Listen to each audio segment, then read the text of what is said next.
Well, in the beginning, they were already quite fleshed out, I would say, because I had some experience in Adobe software before, specifically Photoshop.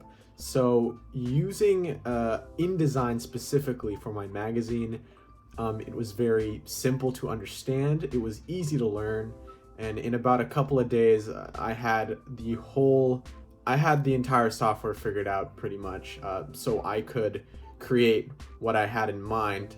And as to where they are now, they're pretty up there, I'd say, because just looking at my magazine, you can see there's a lot of shadow techniques I used. There's a lot of shapes that I made use of, text editing. Overall, I'd say my skills have definitely been increased since I started.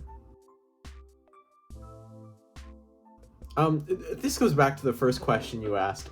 Definitely, I'm definitely more proficient with the software I use, Adobe InDesign specifically, Photoshop as well.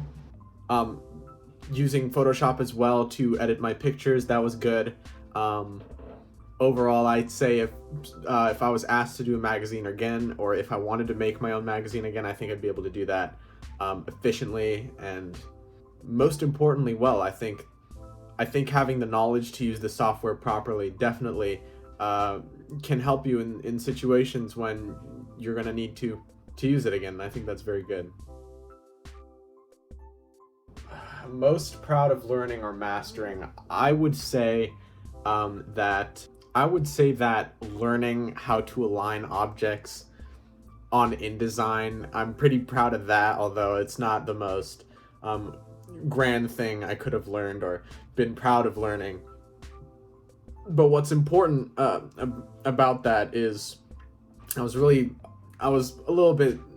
struggling a little bit with getting the objects aligned, and once I finally figured that out, I was very relieved because it went by much quicker. I was messing around with the movement tools; it wasn't working for me, and I figured that out, and that actually was very good.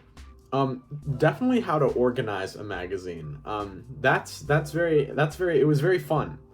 It was very fun, and yeah, I'd say I'm proud of that. I'm proud of mastering it. The organization, I did enjoy organizing it, and that kept me occupied, and most importantly, enjoying the project. I wasn't bored out of my mind or sitting there contemplating what I was doing. I was very had a good time actually designing and organizing the magazine. That was very good.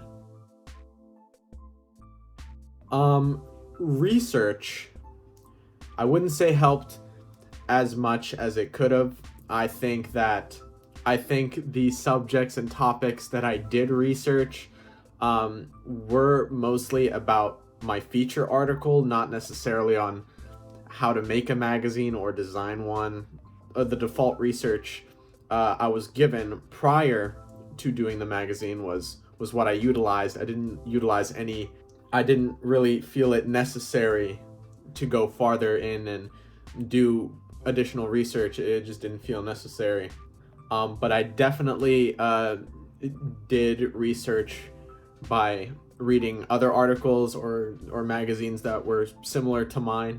And so I took cues from them and mixed them together and created my own unique style of writing the magazine. And I think in terms of filling gaps of knowledge, that's what they were useful for. And in the end, I think it worked out. Overall, yes, my skills have developed. And I think the development of my skills will be able to help me in the future. Most importantly, it shows me that I am capable of this development, especially since I've never written a magazine in my life. This was the first time doing it, and seeing how I did that, it shows me that I'm capable. I'm capable of doing what is necessary to develop my skills and improve overall. So that's definitely what came out of this entire situation. Development of skills was a plus, and I enjoyed doing it.